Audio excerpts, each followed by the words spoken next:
Hi friends, நமக்கெல்லாம் பெருசாக என்ன ஒரு ஆசை இருந்துட போகுது. நமக்கு பிடிச்ச மாதிரி ஒரு வீடு, அந்த வீட்டில் நமக்கு பிடிச்ச ஒரு காரு, ஒரு பைக்கு, இதெல்லாத்தையும் தாண்டி நம்மளை நல்லா புரிஞ்சுக்கிட்ட ஒரு ஃபேமிலி, அந்த ஃபேமிலி நடத்துறதுக்கு தேவையான கொஞ்சம் பணம், இது எல்லாமே சேர்ந்த ஒரு நிம்மதியான ஒரு லைஃப். அப்படி போயிட்டு இருக்கிற ஒரு நபரோட வாழ்க்கையில் பல அமானுஷ்யமான சம்பவங்கள் நடந்து அந்த வாழ்க்கையவே உருகுலைக்க ஆரம்பிக்குது. அப்படி அந்த ஃபேமிலிக்கு என்னதான் ஆச்சு, அப்படி அவங்க அந்த பிரச்சனைகள்லேருந்து எப்படி வெளியே வந்தாங்க அப்படிங்கிறத இந்த வீடியோவில் முழுமையாகவே பார்க்கலாம். வாங்க வீடியோக்குள்ளே போகலாம்.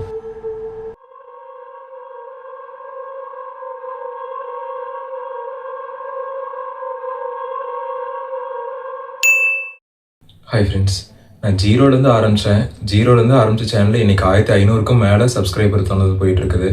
அது மட்டும் இல்லாமல் ஒரு 2 வருஷம் இடையில கேப்பும் விட்டாலும் சேம் முன்னாடி எவ்வளோ ரீச் கிடைச்சதோ அதே மாதிரி அந்த ஆதரவுகள் இன்னும் கிடைச்சிட்டே தான் இருக்குது. ரொம்ப தேங்க்ஸ். அதே மாதிரி தொடர்ந்து ஆதரவு கொடுங்க. நிறைய பேர் எல்லா வீடியோமே பார்க்குறீங்க, ஆனால் சப்ஸ்கிரைப் பண்ணி லைக் பண்ண மாட்டேங்கிறீங்க.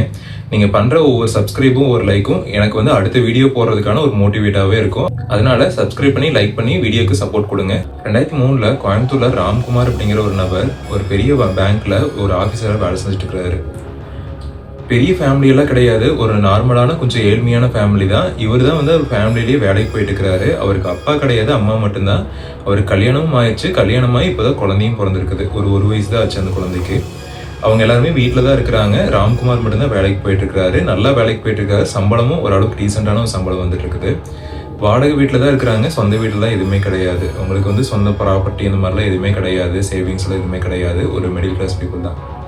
இப்படி போயிட்டு இருக்க சமயத்தில் ரொம்ப வருஷமாகவே ராம்குமாருக்கு ஒரு ஆசை, நமக்குன்னு சொந்தமாக ஒரு வீடு வாங்கணும் அப்படின்னு சொல்லி ராம்குமாருக்கு ரொம்ப நாளாக ஆசை. அதனால ராம்குமார் தனியாக பணத்தையும் சேவ் பண்ணிட்டு இருக்கிறாரு. கிட்டத்தட்ட ராம்குமார் ஒரு 5 வருஷமா அந்த பேங்க்ல வேலை செஞ்சுட்டு இருக்கிறாரு. இதுக்கப்புறமா அவருக்கு டிரான்ஸ்ஃபர் கொடுக்குறாங்க. எங்க கொடுக்குறாங்க அப்படின்னா கேரளா பக்கத்துல இருக்கிற ஒரு இடத்துக்கு கொடுக்குறாங்க. ராம்குமார் என்ன யோசிக்கிறாரு அப்படின்னா, இது வரைக்கும் நம்ம சேர்த்து வச்ச பணத்தை வச்சு ஏதோ ஒரு சின்ன வீடு வாங்க முடியுமா அப்படின்னு பார்க்கலாம் அப்படின்னு யோசிக்கிறாரு. அதனால ஒரு 10 நாள் லீவ் எடுத்துடுறாரு. 10 நாள் லீவ் எடுத்துட்டு அவங்க ஒய்ஃப் கிட்டையும் அவங்க அம்மா கிட்டையும் சொல்லிட்டு அவருக்கு தெரிஞ்ச புரோக்கர் மூலயமா எல்லாம் தேட சொல்றாரு.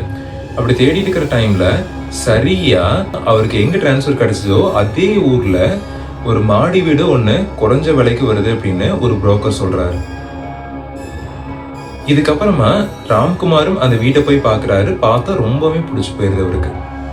கிட்டத்தட்ட பல வருஷமா அந்த வீடு யூஸே பண்ணாத மாதிரி, யாருமே இல்லாத மாதிரி தெரியுது. இதை பார்த்துட்டு ராம்குமார் அந்த புரோக்கர்கிட்ட என்ன கேட்கிறாரு அப்படின்னா, ஏங்க எனக்கு வீடெல்லாம் பிடிச்சிருக்குது, ஆனா இது ஏன் இந்த பில்டிங் இப்படி இருக்குது, கரெக்டா பராமரிக்கிறதே இல்லையாட்டு இருக்குது, எல்லாம் நல்லா இருக்குமா அப்படின்னு ராம்குமார் கேட்கிறாரு. இந்த புரோக்கர் என்ன சொல்றாரு அப்படின்னா, நீங்க அதுக்கெல்லாம் எதுவும் பயந்துக்க வேண்டாங்க, இது கொஞ்ச நாள் ப்ராப்பர்ட்டியை பராமரிக்காம விட்டுட்டாங்க, நான் ஓனர்கிட்ட சொல்லிட்டு சீக்கிரமாவே உங்களுக்கு ரெடி பண்ணி கொடுக்க சொல்லிடுறேன், ஒரு 4 நாள்ல ரெடி பண்ணி கொடுத்துருவாங்க, நீங்க அதுக்கப்புறம் நீங்க ஷிஃப்ட் ஆகிக்கலாம் அப்படின்னு ராம்குமார்ட்ட அந்த புரோக்கர் சொல்றாரு. இதுக்கப்புறமா இவரும் ஓகேன்னு சொல்லிடுறாரு. உள்ள போய் பாக்குறாரு. உள்ள எல்லாமே நல்லா தான் இருக்குது. பெருசா ரொம்ப ஆடம்பரமாலாம் இல்ல, சிம்பிள் அண்ட் நீட்டா இருக்குது. அவருக்கு மெயினா பிடிக்காத காரணம் என்ன அப்படின்னா, இப்போ அவங்க ஓட்டு வீட்டுல தான் இருக்கிறாங்க. வாடகை வீடு ஓட்டு வீட்டுல தான் இருக்கிறாங்க. ஃபர்ஸ்ட் டைம் நம்ம வீடு வாங்குறோம், அதே சேம் டைம் ஒரு மாடி வீடே இந்த விலைக்கு நம்ம கையில் இருக்கிற காசுக்கு ஒரு மாடி வீடே வருது அப்படிங்கும்போது அவருக்கு ரொம்பவுமே சந்தோஷம். ராம்குமாரோட ஒய்ஃப் தீபா ரொம்பவுமே சந்தோஷப்படுறாங்க. அவங்களோட மாமியார்ட்டையும் காமிக்கிறாங்க. அவங்க மாமியாருக்கு ரொம்பவுமே பிடிச்சி போயிருது. அவங்களுக்கு என்ன ஃபீல் பண்றாங்க அப்படின்னா, இவ்வளவு கம்மியான விலையில இவ்வளவு பெரிய வீடு எப்படி கிடைக்கும் அப்படின்னு சொல்லி யோசிக்கிறாங்க. ஏதாவது வீடுக்கு தரம் இல்லாம இருக்குதாப்பா, எல்லாம் கொஞ்சம் செக் பண்ணிக்கோ அப்படின்னு சொல்லி ராம்குமார்ட்ட அவங்க அம்மா சொல்றாங்க. இல்லம்மா, அதெல்லாம் எது பிரச்சனையுமே இல்லை, வீடெல்லாம் சூப்பர் கண்டிஷனா இருக்குது, நான் ஃபுல்லாகவே செக் பண்ணிட்டேன், தண்ணிக்கெல்லாம் எந்த பிரச்சனையுமே இல்லை, கரண்ட் 24/7 எப்பவுமே இருக்குது, நம்ம எதுவுமே பயந்துக்க வேண்டாம் அப்படின்னு சொல்லிட்டு ராம்குமார் சொல்றாரு. இதை கேட்ட தீபாக்கும் ராம்குமாரோட அம்மாவுக்கும் ரொம்ப சந்தோஷம். இதுக்கப்புறமா புரோக்கர் அந்த வீட்டோட ஓனருக்கு கால் பண்ணி சொல்லிடுறாரு. அந்த ஓனரும் என்ன சொல்றாரு அப்படின்னா, ஒரு 5 நாள் எனக்கு டைம் கொடுங்க, நான் வீடை புது வீடா மாத்தி கொடுத்துட்றேன் அப்படின்னு அந்த ஓனரும் சொல்லிடுறாரு. ஒரு 5 நாள் கழிச்சு அந்த வீட்டோட புரோக்கர் கால் பண்றாரு. வீடு நல்லா ரெடி ஆயிடுச்சுங்க, நீங்க இப்பவே ஷிஃப்ட் ஆகிக்கலாம் அப்படின்னு அந்த புரோக்கர் சொல்றாரு. இதுக்கப்புறமா அடுத்த நாள் காலையிலேயே அவங்க இருக்கிற வீட்டை காலி பண்ணிட்டு அந்த வீட்டுக்கு போறாங்க. போகும்போது ராம்குமாரோட அம்மா கவனிக்கிற விஷயம் என்ன அப்படின்னா, அந்த தெருவில் இருக்கிறவங்க எல்லாருமே இவங்களே வச்சுக்கன்னு வாங்க பார்த்துட்டு இருக்கிறாங்க. ஒரு பயத்தோடயே பாக்குறாங்க. இவங்களுக்கு என்னன்னே தெரியல. இதுக்கப்புறம் ராம்குமார்கிட்ட என்ன சொல்றாங்க அப்படின்னா, டேய் இங்க பாரு, எல்லாருமே நம்மள ஒரு டைப்பா பாக்குறாங்க அப்படின்னு ராம்குமாரோட அம்மா சொல்றாங்க. ராம்குமார் அந்த வீடு வாங்கின சந்தோஷத்தையே இருக்கிறதுனால அவங்க அம்மா சொல்ற விஷயங்கள் எதுவுமே காதுல வாங்கிக்கல. இல்லம்மா, புதுசா நம்ம வந்திருக்கிறோம்ல, அதனால அப்படி பாக்குறாங்க அப்படின்ட்டு ராம்குமாரும் விட்டுறாரு. தீபாவும் அவங்களோட மாமியாரும் அந்த வீட்டை பாக்குறாங்க. ரொம்பவுமே ஆச்சரியம். ஏன் அப்படின்னா அந்த போட்டோல வந்து ஃபுல்லா கவர் ஆயிருக்காது அந்த பில்டிங். இப்ப பார்க்கும்போது அவ்வளோ பெரிய ஒரு பில்டிங் ரொம்பவே கம்மியான ஒரு விலைக்கு வந்திருக்குது. இதை பார்த்தோன்னே அவங்களுக்கு ஒரு மிகப்பெரிய ஒரு ஷாக். மறுபடியும் இவரோட அம்மா என்ன கேட்கறாங்க அப்படின்னா, டே உண்மையாலுமே வந்து இது அந்த விலைக்கு தானா இல்லை எங்ககிட்ட இது பொய் சொல்றியா அப்படின்னு ராம்குமாரோட அம்மா கேட்கறாங்க. இதுக்கு அவர் என்ன சொல்றாரு அப்படின்னா, இல்லம்மா உண்மையாலுமே அதே விலை தான், எந்த பிரச்சனையுமே இல்லை, நான் எல்லாமே செக் பண்ணிட்டேன் அப்படின்னு அவரும் சொல்லிடுறாரு. இதுக்கப்புறமா ரொம்ப சந்தோஷமா அந்த வீட்டுக்குள்ள காலடி எடுத்து வைக்கிறாங்க. ஆனால் அப்போ அவங்களுக்கு தெரியல இதுக்கப்புறம் தான் அமானுஷி ஆட்டங்களே ஆரம்பிக்க போகுது அப்படின்னு. 6 மணிக்கு போயிடுறாங்க. போனதுக்கப்புறமா அவங்க பொருளெல்லாம் கொஞ்சம் கொஞ்சமாக எடுத்து வச்சுட்டு ரூம் எல்லாம் கரெக்டாக அரேஞ்ச் பண்ணிட்டு அடுத்த நாள் காலையில் பால் காய்ச்சலாம் அப்படின்னு சொல்லிட்டு பிளான் பண்ணிக்கிறாங்க. பால் காய்ச்சலுக்கு இன்வைட் பண்ணலாம் அப்படின்னு சொல்லிட்டு பக்கத்தில் இருக்கிற எல்லாத்துக்குமே போய் சொல்லலாம் அப்படின்னு ராம்குமாரோட அம்மாவும் ஒய்ஃப் தீபாவும் போகிறாங்க. பக்கத்து வீட்டுக்காரங்க எல்லாருமே வெளியே தான் நின்றுருக்குறாங்க. வெளியே நின்று இருந்தவங்க திடீர்னு இவங்க வரதை பார்த்து எல்லாருமே மடமடன்னு அப்படியே வீட்டுக்குள்ள போயிட்டு அப்படியே டோர்லாம் லாக் பண்ணிக்கிறாங்க. இது பார்த்தோன்னே உங்களுக்கு மிகப்பெரிய ஒரு ஷாக். பின்னாடி திரும்பி பார்க்குறாங்க, பின்னாடி ஏதாவது வருதா, அதனாலக்கே பயந்து போறாங்க அப்படின்னு பார்த்தா யாருமே இல்லை, நம்மளதான் பார்த்து இப்படி பயந்து போடுறாங்க அப்படிங்கிறது இவங்க தெரிஞ்சுக்கிறாங்க. இதுக்கப்புறமா அந்த வழியா ஒரு போஸ்ட்மேன் வந்து வந்துட்டு இருக்கிறாரு. அந்த போஸ்ட்மேனோட வீடும் வந்து பக்கத்துல தான் இருக்குது. அந்த போஸ்ட்மேனுக்கு வந்து கை காமிச்சு நில்லுங்க அப்படின்னு சொல்றாங்க. சொல்லுங்கம்மா அப்படின்னு அந்த நபரும் கேட்கிறாரு. எங்க வீட்டில் வந்து பால் காய்ச்சறோம்ப்பா, உங்க வீட்டு பக்கத்து வீடு தான் வந்திருக்கிறோம், நீங்க நாளைக்கு காலையில் கொஞ்சம் நேரமா வாங்க, நம்ம பால் காய்ச்சலாம் அப்படின்னு சொல்றாங்க. அதுக்கு அந்த நபர் என்ன கேட்கிறாரு அப்படின்னா, இந்த ஏரியால எந்த வீடுமே இல்லையாம நீங்க எந்த வீட்டுக்கு வந்தீங்க அப்படின்னு சொல்லி அவர் கேட்கிறாரு. இல்லப்பா ரொம்ப நாளா வந்து யாருமே இல்லாமல் காலியா இருந்துச்சுல, அந்த வீடு தான் நாங்கள் புதுசா வாங்கி வந்திருக்கிறோம் அப்படின்னு தீபாவோட மாமியார் சொல்றாங்க. இதை கேட்ட உடனே அவர் வந்து வாயே பேச மாட்டேங்கிறாரு. அப்படியே வச்ச கண்ணு வாங்காம இவங்களையும் அந்த வீட்டையுமே பார்த்துட்டு இருக்கிறாரு. இதை பார்த்தோன்னே இவங்களுக்கும் எதுவுமே புரியல. சரிம்மா நான் வரேன் அப்படின்னு அந்த நபரும் போயிடுறாரு. இதுக்கப்புறமா ராம்குமாரோட அம்மாவுக்கு வந்து ஒரு உறுத்தலாவே இருக்குது. என்ன அப்படின்னா, மற்றவங்க பார்க்கறதெல்லாம் நம்மள ஒரு டைப்பாவே பார்க்கறாங்க. ஒருவேளை இந்த ஏரியாவுக்கு இது சரியில்லையா, நமக்கு தெரியாம இந்த ஏரியாவுக்கு இது வந்துட்டோமா, எனக்கு ஒண்ணுமே புரியலையேமா அப்படின்னு தீபாட்ட கேட்கறாங்க. அதுக்கு தீபா என்ன சொல்றாங்க அப்படின்னா, இல்லம்மா நம்ம புதுசா வந்திருக்கிறோம்ல, அதனால இது இப்படி பண்றாங்களோ என்னமோ, இது கிராமம் தானே, நம்ம வந்து சிட்டியில தான் வந்திருக்கிறோம், இந்த கிராமத்துல வந்து இப்படிதான் இருப்பாங்களோ என்னமோ, நான் எனக்கும் தெரியல அப்படின்னு இவங்க 2 பேரும் அப்படியே பேசிட்டு வீட்டுக்கு போயிடுறாங்க. இவ்வளவு நேரம் வந்து ராம்குமார் அவரோட குழந்தைய கையில வச்சுட்டு உட்காந்துட்டு இருப்பாரு. தீபா வந்ததுக்கப்புறம் தீபாட்டு கொடுத்துட்டு போயிடுறாரு. தீபா வந்து பாத்திரம் கழுவுறதுக்கு போயிடுறாங்க. அவங்களோட குழந்தைய வந்து பெட்ரூம்ல பெட் மேல படுக்க வச்சுட்டு வந்திருக்காங்க. இவ்வளவு நேரம் குழந்தை நல்லா தூங்கிட்டு இருக்குது. ராம்குமார் வெளியே நின்று அவரோட மேனேஜர் கிட்ட பேசிட்டு இருக்காரு. அப்படி பேசிட்டு இருக்கும்போது குழந்தை அழுகிற சத்தம் கேட்குது. குழந்தை அழுகுது, தீபா போய் பாரு அப்படின்னு தீபாட்ட சொல்றாரு. தீபாட்ட இருந்து எந்த ஒரு சத்தமுமே வரல. இதுக்கப்புறமா ராம்குமார் மறுபடியும் ஒரு 2 டைம் சொல்றாரு. தீபாட்ட இருந்து எந்த ஒரு ஆன்சருமே வராதனால, இருங்க சார் நான் கூப்பிட்றேன்னு சொல்லிட்டு காலை கட் பண்ணிட்டு உள்ள போய் பாக்குறாரு. தீபா ரொம்ப வேகமா அந்த பாத்திரங்களை கழுவிட்டே இருக்கிறாங்க. புயல் வேகத்துல கழுவுறாங்க, கழுவிட்டுக்கிறாங்க. தீபா தீபா அப்படின்னு சொல்லி கூப்பிடுறாரு. அப்பவும் தீபா வந்து திரும்பியே பார்க்க மாட்டேங்கிறாங்க. இதுக்கப்புறம் உள்ள போய் பார்த்தா அந்த குழந்தை அப்படியே கதறி அழுகுது. இதை பார்த்த மாதிரி ரொம்ப கதறி அழுதுட்டு இருக்குது. இதுக்கப்புறமா இவருக்கு எதுவுமே புரியல. உள்ள போன ராமகுமார் அவரோட குழந்தை கையில தூக்குறாரு. உடம்புல அப்படியே கொதிக்குது. இதுக்கப்புறம் குழந்தைக்கு வந்து நல்லா காய்ச்சல் இருக்கிறது அவருக்கு தெரிஞ்சிருது. திடீர்னு எப்படி இப்படி காய்ச்சல் அடிக்குது அப்படின்னு சொல்லிட்டு ராம்குமாரும் தீபா தீபான்னு சொல்லி மறுபடியும் கூப்பிடுறாரு. தீபாட்டு இருந்தே எந்த எதுவுமே இல்லை. டக்குன்னு கிச்சனுக்குள்ள போன ராம்குமார் மறுபடியும் தீபா தீபான்னு கூப்பிடுறாரு. திரும்பி பாத்திரம் கழுவிட்டு இருந்தவங்க ராம்குமாரை பார்க்கவே மாட்டேங்கிறாங்க. இதுக்கப்புறமா டக்குன்னு ராம்குமார் தீபாவை அரைஞ்சிடுறாரு. அரைஞ்ச உடனே டப்புன்னு தீபா திரும்பி பார்த்து ஒரு முறை முறைக்கிறாங்க. முறைச்ச உடனே அப்படியே ராம்குமாருக்கு பயம் வந்துடுது. அப்படி அடிச்சதுக்கு அப்புறமா தீபா என்னங்க என்னாச்சு அப்படின்னு சொல்லிட்டு நார்மலா கேட்கறாங்க. இதை பார்த்த உடனே ராம்குமாருக்கு எதுவுமே புரியல. நான் இவ்வளவு நேரமா தீபா தீபான்னு கூப்பிட்டே இருக்கிறேன், நீ உன் பாட்டுக்கு பாத்திரம் கழுவிட்டே இருக்கிறியே என்ன அப்படின்னு சொல்லி தீபா கிட்ட கேட்கிறாரு. இல்லைங்க நான் ஏதோ ஒரு யோசனை இருந்துட்டேன் சொல்லுங்க அப்படின்னு தீபா கேட்கறாங்க. குழந்தை ரொம்ப நேரமா அழுதுட்டே இருக்குது. உள்ள போய் பார்த்தா உடம்புல அப்படியே கொதின்னு கொதிக்குது. என்னன்னு தெரியல, பாரு காய்ச்சலா அப்படின்னு சொல்லி கேட்கிறாரு. தீபா குழந்தைய கையில வாங்கிக்கிறாங்க. குழந்தைய கையில வாங்கின உடனே அந்த குழந்தை அப்படி அழுகுது. இவ்வளவு நேரமா அழுதுட்டு இருந்த குழந்தை தீபா கைக்கு போனோடனே இன்னுமே கதறி அழுக ஆரம்பிக்குது. இதை பார்த்தோன்னே ராம்குமாருக்கு ஒண்ணுமே புரியல. தீபா அந்த குழந்தைய தாளாட்டுவாங்க அப்படின்னு பார்த்தா அந்த குழந்தையவே உத்து பார்த்துட்டு இருக்கிறாங்க. ராம்குமாருக்கு எதுவுமே புரியல. இந்த சத்தத்தெல்லாம் கேட்டு வந்த அம்மாவும் டக்குன்னு உள்ள வந்து பாக்குறாங்க. பார்த்தா அந்த குழந்தை அழுதுட்டே இருக்குது. இவங்க 2 பேரும் அமைதியாவே நின்று இருக்காங்க. இதை பார்த்துட்டு ராம்குமாரோட அம்மா இவங்க 2 பேர்த்தையும் சத்தம் போட்டு குழந்தை கொடு அப்படின்னு சொல்லிட்டு தீபாவோட கையில இருந்து வாங்கிட்டு போயிடுறாங்க. வாங்கின உடனே தீபா அவங்களோட அம்மாவையும் நல்லா முறைக்க ஆரம்பிக்கிறாங்க. இத்தனை நாளா அம்மா மகள் அப்படிங்கிற மாதிரி ஒரு பிணைப்போட இருந்திருப்பாங்க. இப்ப இவங்க 2 பேத்துக்குள்ளேயும் சண்டை ஏற்படுற மாதிரி ஒரு சூழல் ஏற்படுது. டக்குன்னு தீபா உங்களை எடுத்தெறிஞ்ச மாதிரி பேசிடுறாங்க. இதை கேட்ட தீபாவோட மாமியாரும் எதுவுமே பேசாம கண் கலங்கினபடியே அந்த ரூம் விட்டு வெளியே போயிடுறாங்க. என்ன தீபா இப்படி பேசிட்ட அப்படின்னு சொல்லிட்டு தீபாவை சமாதானப்படுத்திட்டு ராம்குமார் வெளியே வராரு. வெளியே வந்தோடனே ராம்குமாரோட அம்மா கண்ணுலேருந்து அப்படியே பொல பொலன்னு தண்ணி வந்துட்டு இருக்குது. இத்தனை நாளே என் மகன் மாதிரி பார்த்துட்டு இருந்தேனேடா, நான் என்ன இப்படி சொல்லிட்டேன் அவளை, குழந்தை ஏன் இப்படி அழுதுட்டு இருக்குது, பார்க்காம கண்டுக்காம நின்றுருக்கிறேன் அப்படின்னு சொல்லி ஒரு வார்த்தை தானே சொன்னேன், அதுக்கே இப்படி பேசிட்டா அப்படின்னு ராம்குமாரோட அம்மா ரொம்ப கதறி அழுக ஆரம்பிக்கிறாங்க. இல்லைம்மா, நீ அவள் ஏதோ தெரியாமல் பேசியிருப்பா, அதெல்லாம் பெருசாக எடுத்துக்காதீங்க அப்படின்னு சொல்லிட்டு குழந்தைய ராம்குமார் வாங்கிக்கிறாரு. வாங்கினதுக்கப்புறமா குழந்தைக்கு வந்து காய்ச்சலும் கம்மியாயிருது, அப்படியே அழுகையும் நிப்பாட்டிடுது. இதெல்லாம் பார்த்துட்டு இருக்கும்போது ராம்குமாருக்கு வந்து ரொம்பவுமே ஷாக்கிங்காக இருக்குது. இதுக்கப்புறமா ராம்குமார் அவங்க அம்மாட்ட என்ன கேட்குறாரு அப்படின்னா, ஏமா நான் தப்பாகிது ஏதாவது கேட்குறேன்னு நினச்சிக்காதீங்க, இந்த வீட்டுக்கு வந்ததுக்கப்புறம் ஏதாவது தப்பாகிது நீங்கள் ஏதாவது பார்த்தீங்களா அப்படின்னு ராம்குமார் கேட்குறாரு. அதுக்கு அவங்களோட அம்மா என்ன சொல்கிறாங்க அப்படின்னா, இல்லைடா நான் சொன்னால் நீ எப்படி எடுத்துப்பேன் அப்படிங்கிறது எனக்கு தெரியல, இங்கே வந்ததுலேருந்தே எனக்கு ஒரு மன திருப்தியே ஒன்று இல்லை, நீ இவ்வளோ கஷ்டப்பட்டு பணத்தெல்லாம் சேர்த்து வச்சு நீ இவ்வளோ பெரிய ஒரு பில்டிங் வாங்கியிருக்க, ஆனால் இந்த வீட்டுக்கு வந்ததுக்கு அப்புறமா எனக்கு அந்த மன திருப்திங்கிறது ஒன்று இல்லவே இல்லைடா, அது ஏனே தெரியல அப்படின்னு ராம்குமாரோட அம்மா சொல்கிறாங்க. இதை கேட்டோடனே ராம்குமாரோட கண்ணிலேருந்து அப்படியே பொடபொடன்னு கண்ணீர் வர ஆரம்பிக்குது. அழுகாதரா, நான் இதனால தான் உங்ககிட்ட சொல்லக்கூடாதுன்னே இருந்தேன், தப்பாக நினச்சிக்காத, நீ கேட்கவும் தான் நான் சொல்லிட்டேன் அப்படிங்கிறாங்க. இதுக்கப்புறமா ராம்குமார் என்ன சொல்கிறாரு அப்படின்னா, இல்லைம்மா எனக்கும் வந்து இந்த ஃபீல்டெல்லாம் வர ஆரம்பிக்குது, இத்தனை வருஷமாக நான் வேலைக்கு போய் சேர்த்து வச்ச மொத்த பணத்தையுமே இதில் கொடுத்துட்டேன், இப்போ என் கையில் ஒரு பைசா கூட இல்லை, இந்த சூழ்நிலையில இந்த வீடு வந்து எனக்கு சொந்தமாயிருச்சு, இருந்தாலும் இது என் வீடு அப்படிங்கிற ஒரு நினைப்பே வந்து எனக்கு வரமாட்டேங்குது, ஏன் அப்படின்னு எனக்கு தெரியல அப்படின்னு ராம்குமார் வந்து அவங்க அம்மாட்ட சொல்லி புலம்ப ஆரம்பிக்கிறாரு. இல்லடா புது இடம்ல, அதனால இது அப்படி இருக்கலாமோ என்னமோ அப்படின்னு சொல்லிட்டு ராம்குமாரோட அம்மாவும் விட்டுறாங்க. இதுக்கப்புறமா நைட்டு ஒரு 10 மணி ஆயிடுது. 10 மணிக்கு இவங்க எல்லாருமே சாப்பிட்டு தூங்க போயிடுறாங்க. காலையில நேரமாவே பால் காய்ச்சணும் அப்படிங்கிறதுனால இவங்கெல்லாம் சீக்கிரமா படுத்து தூங்க போயிடுறாங்க. குழந்தை இன்னுமே வந்து தாய்ப்பால் தான் குடிச்சிட்டு இருக்குது. ஆனா அந்த குழந்தைகிட்ட தீபா போனாலே அந்த குழந்தை அப்படி கத்தி கதற ஆரம்பிக்குது. இதை பார்த்துட்டு இருந்த ராம்குமார், ஏண்டி குழந்தைய ஏதாவது பயமுறுத்தினியா அப்படின்னு சொல்லி ராம்குமார் கேட்கிறாரு. இல்லைங்க, நான் எதுவுமே அந்த மாதிரி பண்ணல, குழந்தைய ஏன் அழுகிறானே தெரியல அப்படின்னு தீபாவும் அப்படி மழுப்ப ஆரம்பிக்கிறாங்க. ராம்குமாருக்கு இருக்க அப்படியே வந்து ஒண்ணுமே புரியல. இது பைத்தியம் பிடிக்கிற மாதிரி ஆகுது ராம்குமாருக்கு. சரி போய் படுங்க, நாளைக்கு காலையில் பால் காய்ச்சி இருக்குதுல்ல, போய் படுங்க அப்படின்னு சொல்லிட்டு ராம்குமாரும் போய் படுத்துறாரு. இப்ப ராம்குமாரோட ஒய்ஃப், குழந்தை 3 பேருமே ஒரு பெட்ரூம்ல படுத்து தூங்கிட்டு இருக்காங்க. ராம்குமாரோட அம்மா இன்னொரு பெட்ரூம்ல படுத்து தூங்கிட்டு இருக்காங்க.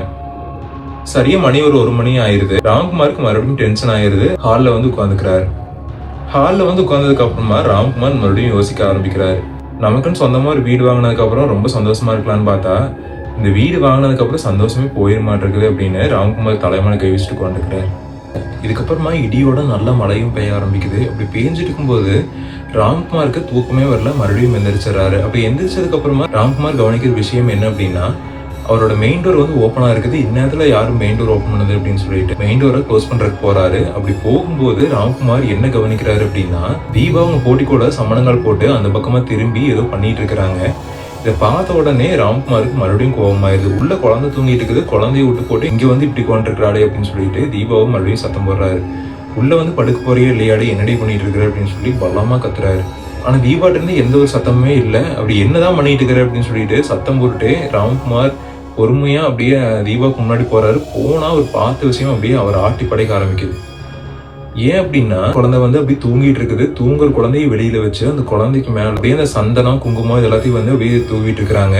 அவங்களோட ஃபேஸ்ல நிறைய மை இது எல்லாத்தையுமே அப்பி வச்சிருக்கிறாங்க. அதுக்கப்புறமா ரொம்ப கோவத்தோட ராம்குமார் தீபாக்கு ஆப்போசிட்ல தூங்கிட்டு இருந்த அவங்களோட குழந்தைய டக்குன்னு கையில் எடுக்கிறாரு. கையில் எடுத்துட்டு மரியாதை உள்ள வந்து படு அப்படின்னு தீபாவை சத்தம் போட்டு உள்ள போறாரு. அப்படி போகும்போது ஒரு மலையாளத்துல ஒரு ஜென் பேசுற மாதிரி ஒரு சத்தம் கேட்குது. திரும்பி பார்த்தா தீபா ஒரு மலையாளத்துல ஒரு ஆம்பளை வயசுல பேசிட்டு இருக்கிறாங்க. இது பார்த்தோம் ராம்குமாரோட கால் அப்படியே கிட்டுக்கிட்டு நடுங்க ஆரம்பிக்குது. என்னடி ஏதோ ஒரு மாதிரி டைப்பா பேசுற அப்படின்னு சொல்லிட்டு ராம்குமார் கேட்கிறாரு. என்ன தைரியம் இருந்தா என் பூஜையை தடுப்ப அப்படின்னு சொல்லிட்டு ராம்குமாரை தீபா கத்துறாங்க. டக்குன்னு அவரோட குழந்தைய அந்த ரூம்குள்ள எடுத்துட்டு போய் வச்சு பூட்டிடுறாரு. பூட்டிட்டு என்னடி ஆச்சு, ஏன் இப்படி எல்லாம் நடந்துக்கிற அப்படின்னு சொல்லிட்டு தீபாட்ட பொறுமையா பேச ஆரம்பிக்கிறாரு. அப்படி பொறுமையா பேசும்போது தீபா என்ன சொல்றாங்க அப்படின்னா, நான் ஒன்றும் பொண்டாட்டி கிடையாது, மரியாதையே அந்த குழந்தைய என்கிட்ட கொடுத்துரு. தீபா நல்லாவே கத்துறாங்க. இதை கவனிச்சு ராம்குமாருக்கு நல்லாவே புரிஞ்சிருது. தீபாவோட உடம்புல ஏதோ ஒரு ஆன்மா இருக்கு அப்படின்னு சொல்லிட்டு ராம்குமார் நல்லாவே புரிஞ்சுக்கிறாரு. ஆனால் யார் நீ அப்படின்னு சொல்லி ராம்குமார் கேட்கிறாரு. இதுக்கு அந்த ஆன்மா என்ன சொல்லுது அப்படின்னா, என்னை சாமிஜின்னு சொல்லி கூப்பிடு, தீபான்னு சொல்லி கூப்பிட்டீங்கன்னா உன் தலையை கழட்டி உன் கையில கொடுத்துருவேன் அப்படின்னு அந்த ஆன்மா ரொம்ப கொடூரமா பேச ஆரம்பிக்குது. இதை கேட்ட ராம்குமாருக்கு அப்படியே கைகாலெல்லாம் விடவெடுத்து போக ஆரம்பிக்குது. இதுக்கப்புறமா தூங்கிட்டு இருந்த ராம்குமாரோட அம்மாவும் வெளியே வந்து பார்க்குறாங்க. பார்த்தா தீபா நின்றுட்டு இருந்த கோலத்தை பார்த்து அவங்க ரொம்பவுமே ஷாக் ஆயிடுறாங்க. ஏன் அப்படின்னா ரொம்ப கொடூரமான வகையில அவங்க உடை அணிஞ்சிருக்கிறாங்க. அது மட்டும் இல்லாம கண்ணு மூஞ்சின்னு சொல்லி ஃபுல்லாவே மைகளால அப்பி இருக்கிறாங்க.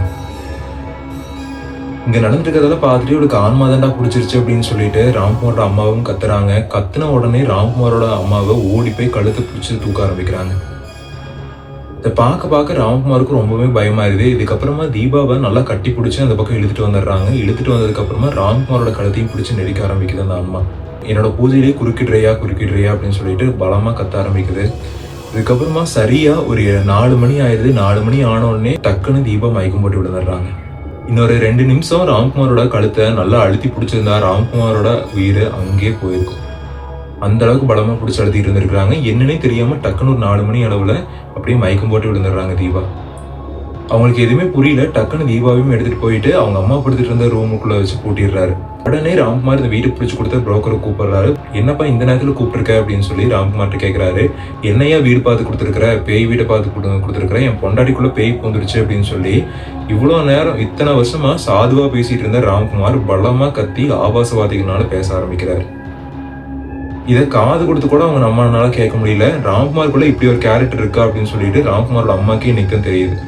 இதுக்கப்புறமா அந்த புரோக்கர்ட்ட என்ன சொல்றாரு அப்படின்னா, என்னோட ஒய்ஃப்குள்ள ஒரு ஆன்மா பூந்துருச்சு, என்னை வந்து சாமிஜின்னு கூப்பிட சொல்லுது, என் குழந்தைய வச்சுட்டு ஏதோ மந்திரமெல்லாம் பண்ணிட்டு இருக்குது, என்னன்னே எனக்கு தெரியல, நீ என்ன பண்ணுவியே எது பண்ணுவியே எனக்கு தெரியாது, இன்னும் 2 மணி நேரத்துல இங்க வந்து நிக்கிற அப்படின்னு சொல்லிட்டு ராம்குமார் சத்தம் போடுறாரு. இல்ல அப்படின்னா உன் வீட்டுக்கு போலீஸ் தான் வரும்னு சொல்லிடுறாரு. அந்த புரோக்கரும் ஒரு 2 மணி நேரத்துக்குள்ள அவரோட வீட்டுக்கு வந்துடுறாரு. வந்ததுக்கு அப்புறமா என்னப்பா ஆச்சுன்னு சொல்லி கேட்கறாரு. கேட்ட உடனே ராம்குமார் அவரோட ஒய்ஃப் படுத்து இருக்கிற அந்த ரூமை ஓப்பன் பண்ணி காமிக்கிறாரு. அவங்களோட ஒய்ஃப் இருக்கிற நிலைமையை பார்த்து அந்த புரோக்கருக்கு மிகப்பெரிய ஒரு ஷாக். என்னப்பா இப்படி இருக்கிறாங்க அப்படின்னு ராம்குமார்ட்ட அந்த நபர் கேட்கறாரு. அது நான் தான் உங்ககிட்ட கேட்கணும், என்ன மாதிரி ஒரு வீடு பிடிச்சி கொடுத்துருக்குறேன் எங்களுக்கு அப்படின்னு சொல்லிட்டு ராம்குமார் சத்தம் போட ஆரம்பிக்கிறாரு. இல்லப்பா எனக்கு எதுவுமே தெரியாது, வீட்டோட ஓனர் வந்து இதை வித்து கொடுக்க சொன்னாரு, நான் உனக்கு மாத்தி விட்டேன், அவ்வளவுதான், இதை பத்தி எல்லாம் எனக்கு எதுவுமே தெரியாது. நாங்க வந்து எதுக்கு புரோக்கர் அப்படின்னு சொல்லிட்டு இன்னொருத்தர் பிடிக்கிறோம் அப்படின்னா அந்த வீட்டோட நிலைமை என்னன்னு சொல்லி எல்லா தெளிவா எங்களுக்கு வந்து சொல்லணும் அப்படிங்கிறதுக்காக தான் புரோக்கர் மூலயமா அந்த வீடை வாங்குறோம். நீங்களே இப்படி காசுக்காக ஆசைப்பட்டு இப்படி பண்ணீங்கன்னா என்னையா பண்றது அப்படின்னு சொல்லிட்டு ராம்குமாரும் அந்த புரோக்கர் சத்தம் போட ஆரம்பிக்கிறாரு. வீட்டோட ஓனர் கால் பண்ணிடுறாரு. கொஞ்சம் இல்லை அப்படின்னா என்னோட குழந்தையோட உயிரே போயிருக்கும், நீ என்ன நினைச்சிட்டு இருக்கிற அப்படின்னு அந்த ஆள்கிட்ட சத்தம் போட ஆரம்பிக்கிறாரு. இதுக்கு அந்த நபர் என்ன சொல்றாரு அப்படின்னா, நான் இந்த வீட்டை வாங்குறதுக்கு பல வருஷத்துக்கு முன்னாடி ஒரு மந்திரவாதி இந்த வீட்டுல இருந்தாராமா, அந்த பில்லி சூனியம் இதெல்லாம் வந்து ரொம்ப ஆர்வம் இருக்கிறதுனால நிறைய பேருக்கு இந்த ஆள் வந்து இதெல்லாம் பண்ணிட்டு இருந்திருக்கிறாரு. கொஞ்சம் வருஷத்துக்கு அப்புறமா வயது முதிர்வது காரணமாக இவர் இறந்து போயிட்டாரு. இருந்தாலும் அவரோட ஆன்மா வந்து அங்கேயே சுத்தி இருக்கு அப்படின்னு சொல்லி நிறைய பேர் சொன்னாங்க. அதை நான் நம்பல. நானும் என்னோட ஃபேமிலி வந்து கொஞ்ச நாள் இருந்தோம், எனக்கு வந்து ஃபாரின்ல வேலை கிடைச்சிருச்சு, அதனால நான் ஃபேமிலியோட அங்கே போயிட்டேன். இதுக்கப்புறமா ஒரு 2-3 ஃபேமிலி வந்து தங்கினாங்க, அவங்களுக்கெல்லாம் செட் ஆகாதனால விட்டுட்டு போயிட்டாங்க. அதுக்கப்புறம் எந்த பிரச்சனைகளுமே இல்லை, யாரும் அந்த மாதிரி பார்த்த மாதிரியெல்லாம் எதுவுமே சொல்லலை, அதனாலதான் உங்களுக்கும் வித்தேன் அப்படின்னு அந்த நபர் சொல்றாரு. இதெல்லாம் கேட்க ராம்குமாருக்கு வந்து அப்படியே கோபம் அதிகமாகுது. உன்னையெல்லாம் சும்மாவே விட மாட்டேன் அப்படின்னு ராம்குமார் சத்தம் போட்டு போனை கட் பண்ணிடுறாரு. இதுக்கு என்ன வழி அப்படின்னு சொல்லிட்டு தெரியாம ராம்குமார் முடிச்சுட்டு இருக்கும்போது கரெக்டாக ஒரு 7 மணிக்கு அந்த தபால்காரர் வராரு. வந்த உடனே இவங்கெல்லாம் ஒரு டைப்பா உட்காந்துருக்காங்க, வீடெல்லாம் அலங்கோலமா இருக்குது. இதெல்லாம் பார்த்த உடனே அந்த போஸ்ட்மேன் வந்து என்ன கேட்கிறாரு அப்படின்னா, என்னப்பா ஆச்சு அப்படின்னு சொல்லி ராம்குமார் கேட்கிறாரு. ராம்குமாரும் சொல்ல வாய் இல்லாம நடந்தது எல்லாத்தையுமே சொல்லிடுறாரு. சொன்ன உடனே இல்லப்பா எனக்கு எல்லாமே தெரியும் அப்படின்னு சொல்றாரு. அப்புறம் ஏங்க இதெல்லாம் தெரிஞ்சும் சொல்லாம இருந்தீங்க அப்படின்னு ராம்குமார் கேட்கிறாரு. இல்லப்பா நீங்களே வந்து ஃபர்ஸ்ட் டைம் குடி வந்து இருக்கிறீங்க, இதெல்லாம் சொல்லி உங்களையும் பயமுறுத்தணும் அப்படின்னு சொல்லி தான் நாங்கெல்லாம் சொல்லல அப்படின்னு சொல்றாரு. என்னோட ஒய்ஃபோட வேற அந்த ஆன்மா போயிடுச்சு, என்ன பண்றதுன்னு தெரியல அப்படின்னு சொல்லிட்டு ராம்குமார் அழுக ஆரம்பிக்கிறாரு. பக்கத்து உள்ள சாமியார் இருக்கிறாரு, அவர் ரொம்ப பவர்ஃபுல்லான சாமியார். வந்தாரு அப்படின்னா கண்டிப்பா என்னோட மனைவியோட உடம்புல இருக்கிற ஆன்மாவை பிரிச்சு எடுத்துருவாரு அப்படின்னு போஸ்ட்மேன் சொல்றாரு. இதை கேட்ட உடனே ராம்குமாரும் சரி வாங்க உடனே போலாம் அப்படின்னு சொல்லிட்டு கையோட போய் அந்த சாமியாரையும் நடந்ததெல்லாம் சொல்லி கூப்பிட்டு வராங்க. கூப்பிட்டு வந்த உடனே அவர் பாக்குற விஷயம் என்ன அப்படின்னா, நேற்று நைட்டு தீபாவுக்கு வந்து பண்ண வேலைகள்லாம் பாக்குறாரு. பார்த்த உடனே அவருக்கு கருக்குன்னு ஆயிடுது. ஏன் அப்படின்னா சாதாரண ஆள் பண்ற விஷயமெல்லாம் இல்லை. பார்த்துட்டு உள்ள போய் பாக்குறாரு. தீபா இருக்கிற நிலைமையை பார்த்துட்டு பெத்த தாயோட உடம்புலயே ஒரு ஆன்மா பூந்து அந்த தாயோட கையிலேயே ஒரு குழந்தையை கொள்ள வைக்கிறதுலாம் வந்து மிகப்பெரிய ஒரு பாவம். இதையே வந்து அந்த ஆன்மா அரங்கேற்ற ட்ரை பண்ணி இருக்குது அப்படின்னு சொல்லிட்டு அந்த நபரும் கொஞ்சம் ஃபீல் ஆயிடுறாரு. கொஞ்ச நேரமா அந்த நபரும் உள்ளே உட்காந்துட்டு இருக்காரு. உள்ளே உட்காந்துருக்கும்போது டக்குன்னு தீபாவும் முடிச்சிடுறாங்க. முடிச்ச உடனே அந்த ஆளை பார்த்துட்டு அப்படியே மிரள ஆரம்பிக்கிறாங்க. மிரண்டு என்ன சொல்றாங்க அப்படின்னா, உன்னை விட நான் பவர்ஃபுல், நீ என்னை வந்து எதுவுமே பண்ண முடியாது, நான் நினைச்சேன்னா உன்னை அழிச்சிருவேன் அப்படின்னு சொல்லி அந்த ஆன்மா வந்து கத்த ஆரம்பிக்குது. அந்த சாமியாரும் அவர்னால முடிஞ்ச அளவுக்கு போராடி தீபாவோட உடம்புல இருந்து அந்த மந்திரவாதியோட ஆன்மாவை வெளியே எடுத்து தீபாவோட ஃபேமிலியை காப்பாற்றிருக்கிறாரு. இதுக்கப்புறமா அந்த சாமியாருக்கும் கொடுக்க வேண்டிய காணிக்கையெல்லாம் கொடுத்து அவருக்கும் நன்றி சொல்லி அனுப்பி வச்சிடுறாங்க. இதுக்கப்புறமா 2 நாளா தீபா வந்து ரொம்பவுமே வெக்ஸா இருக்கிறாங்க. ஏன் அப்படின்னா பெத்த குழந்தையவே வந்து நான் கொல்ல ட்ரை பண்ணிட்டேனா அப்படின்னு சொல்லிட்டு தீபா வந்து ரொம்பவுமே வெக்ஸ் ஆயிடுறாங்க. இதுக்கப்புறமா ஒரு 10 நாள் கழிச்சு வழக்கம் போல வீட்டுக்கு வந்து பால் காய்ச்சலாம் அப்படின்னு சொல்லிட்டு பக்கத்துல இருக்கிறவங்க எல்லாத்துக்குமே வந்து போய் சொல்றாங்க. சொன்னதுக்கு அப்புறமா சுத்தி இருந்த மக்கள் எல்லாருமே வந்து அந்த பால் காய்ச்சல விசேஷத்தை சிறப்பிச்சு கொடுத்துருக்காங்க. இப்ப ராம்குமாருக்கும் வந்து பதவி உயர்வெல்லாம் கிடைச்சிருச்சு. அந்த பையனும் வந்து காலேஜ் போயிட்டு இருக்காராமா. இந்த ஸ்டோரியில இருந்து புரிஞ்சுக்க வேண்டிய விஷயம் என்ன அப்படின்னா, நம்ம முன்னாடியே மறுபடியும் சொல்றதுதான். ஒரு இடத்துக்கு போறோம் அப்படின்னா அதை பத்தி ஃபுல்லா டீட்டெயிலா அனலைஸ் பண்ணி கேதர் பண்ணி அதுக்கப்புறம் தான் அந்த இடத்துக்கே போகணும். இந்த இட புரோக்கர் வீட்டு புரோக்கர் இவங்களா வீடியோ பார்த்துட்டு இருந்தீங்கன்னா அவங்களுக்கு ஒரு ரெக்வெஸ்ட், அந்த இடத்துல வந்து என்ன நிலைமை அப்படிங்கறத உண்மையா சொன்னீங்க அப்படின்னா தான் அதுக்கு தகுந்த மாதிரி ஆளுங்க வந்து அந்த வீட்டுல இருப்பாங்க.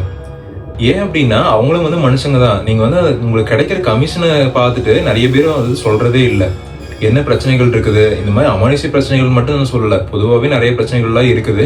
அதை பத்தி சொல்லாம உங்களோட கமிஷனுக்கு மட்டும் பார்த்துட்டு நீங்க செயல்படுறதுனால நிறைய பேரோட நார்மலான வாழ்க்கையே பாதிக்கப்படுது.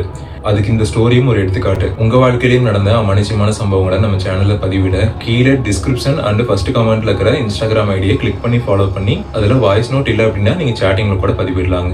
மேலும் இன்னொரு அமானுஷ்யமான சம்பவத்தை சந்திக்கும் வரை தேங்க்ஸ் டு கூகுள்ஸ் இன்வெஸ்டிகேஷன்.